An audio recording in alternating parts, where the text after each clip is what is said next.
আমরা এখন দুবলাচরে রয়েছি। দুবলাচরে দেখতে পাচ্ছেন এখানে অনেক রয়েছে সব হাজার হাজার পর্যটক এখানে এসেছে। হাজার হাজার পর্যটক এই অঞ্চলে এসেছে। তারা ট্রলারে করে আবার এই চরে আসে। চরে আসার পর তারা দুবলার দিকে আসে। আসার পর দেখবেন এই পুরো এলাকাটা ঘোরাঘুরি করে। আর এই এলাকার একটা বিশেষত্ব হচ্ছে সন্ধ্যাবেলায় বিশেষত্ব হওয়ার কারণ হচ্ছে যখন সূর্য ডুবে যায় তখন আপনি সূর্যাস্ত দেখতে পারবেন।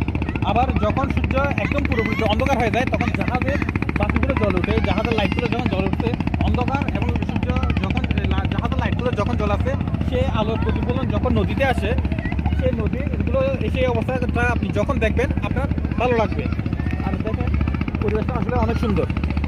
আর এদিকে রয়েছে চুক্তিপল্লী। এখানে বিভিন্ন রকমের চুক্তি তাদের দেওয়া হয়। আর এখানে একটা চুক্তি বিক্রয় কেন্দ্র রয়েছে। চুক্তি বিক্রি করা হয় অনেকটা পাইকারি দামে।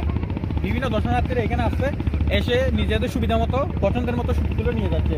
আর একটা বিষয়, এই এলাকায় যারা বসবাস করে তারা কোনো কারেন্টের লাইন পায় না। ওরা সৌরবিদ্যুৎ, ওরা চলে সৌরবিদ্যুতের উপর ভিত্তি করে। আর ওরা কমিউনিকেট করে টেলিটক সিম দিয়ে। এটা ছাড়া ওদের যোগাযোগের তেমন কোনো সুযোগ সুবিধা নাই। আর দেখা যায় এখানকার যারা জেলে রয়েছে তারা এরা সিজনাল জেলে। ওদের পরিবার পরিজন বেশিরভাগই এখান থেকে অনেক দূরে থাকে, আবার কিছু কিছু আবার পরিবার নিয়েও থাকে।